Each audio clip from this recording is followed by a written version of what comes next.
Wow, I just think I can do this better. So start one more time. You want to do it one more time? This is like the 5th time. Thank you. Okay. Welcome. So today we are making Bon Appetit's perfect pizza.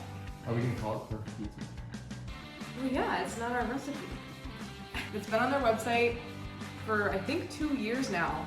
And after watching the hours and hours of YouTube videos they have, I feel like we're up to the challenge. I watched no YouTube videos. I watched all of them.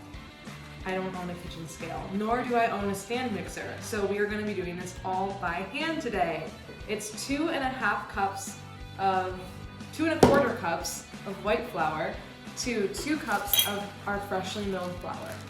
So is this your first time making pizza? This is my first time making pizza. Wow. We're gonna go ahead and use the big bowl today. Oh. Totally Oh. underestimated how much flour 4.25 cups really is. Because it's been in our cabinet for far too long. Wow, you just, oh my gosh. We're gonna mix together water, yeast, and sourdough starter, as well as olive oil. We got sourdough starter from our local bakery, and they were nice enough to give us just enough to make the perfect pizza. So this is a very liquidy, very bubbly, very alive mixture, because we have yeast and starter.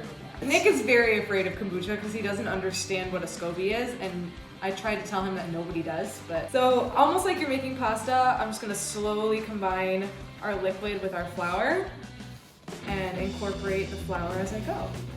I want to use my hands so bad, but I just think I'm not supposed to.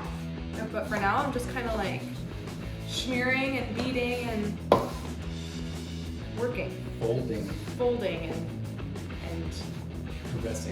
caressing and kneading and spinning. Oh, kneading's a good one.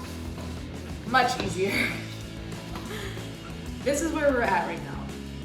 And we have to beat it and knead it again very soon, but it has to rest for 20 to 30 minutes at room temperature so that all of the gluten in here can kind of strengthen up and all of the flour will completely absorb the liquid of the water and the oil. I'm gonna walk in. Oh, you're gonna walk it. Do like a cartwheel.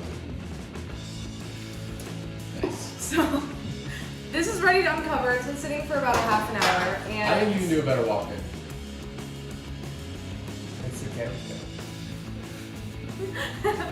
Okay, anyways, this has been sitting for about 30 minutes, which means it is ready for its second knead, is what I'm calling it. That could be very technically incorrect.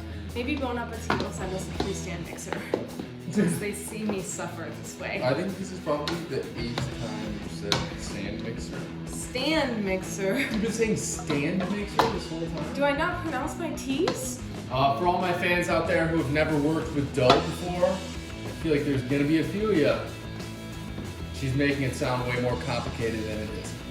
Once you push out, pull in, and then the dough should flip every time completely before you push in again.